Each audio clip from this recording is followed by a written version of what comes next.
tidak boleh mendahului. Maka ketika imam dia baca Fatihah, kita dengarkan sebagai makmum. Dan ketika dia selesai amin begitu, sebaiknya ada jeda sejenak untuk imam memberikan kesempatan kepada jemaah dia membaca suratul Fatihah. Ya. Jadi dia tidak langsung waladhdallin amin wa duha wal lail.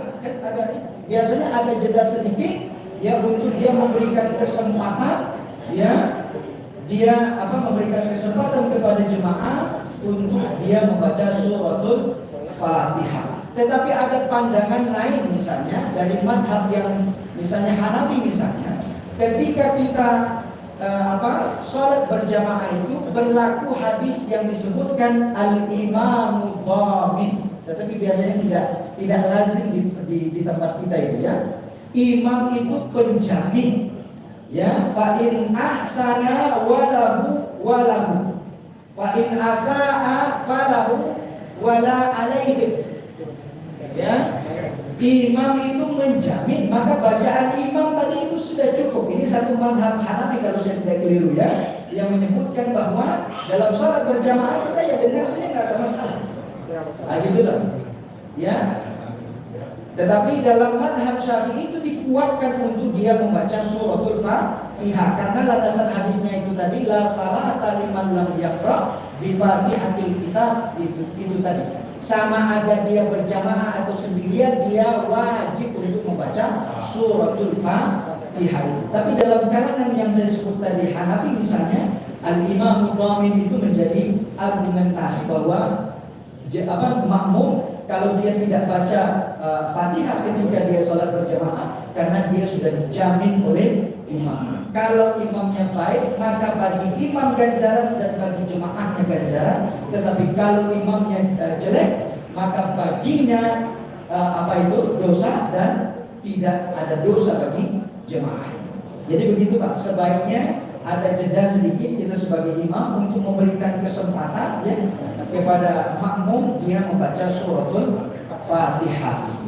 Nah kemudian apa tadi Pak yang terkait bacaan basmalah setelah Fatihah surat Oh iya, itu memang tidak ada ketentuannya Pak. Tidak ada ketentuan dia harus membaca basmalah itu. Jadi karena itu misalnya setelah dia waladhdallin amin, dia mau membaca surah itu boleh langsung dia membaca surahnya sekalian tanpa dia harus membaca basmalah. Yang jadi persoalan kan tadi apakah basmalah bagian dari suratul Fatihah atau tidak. Tetapi tidak pernah diperdebatkan soal basmalah bagian dari surah Qul huwallahu ahad atau tidak ya gitu. Ya. Itu disebutnya dengan basmalah sebagai fawasil ya. Basmalah sebagai fawasil itu basmalah sebagai pembatas surah. Dalam mushaf biasanya ada disebut itu. Itu basmalah sebagai fawasil, bukan bagian dari ayat itu. Ya kan semua surah itu ada basmalahnya kecuali Taubah itu. Iya, itu basmalah yang disebut sebagai basmalah al-fawasil, pembatas antara satu surat dengan surah berikut. Jadi itu yang kita tahu Bapak. Jadi misalnya ketika kita mau langsung langsung surah saja tanpa basmalah itu tidak menjadi masalah. Wallahu ta'ala. Oke, itu saja barangkali Ibu dan Bapak-bapak sekalian.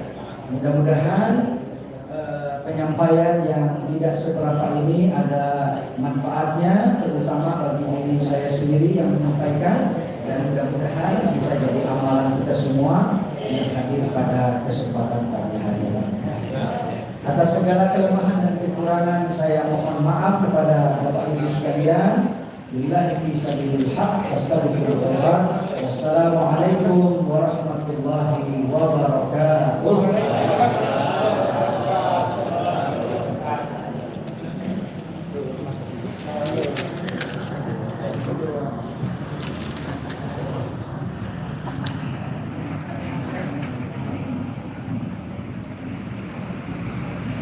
Demikianlah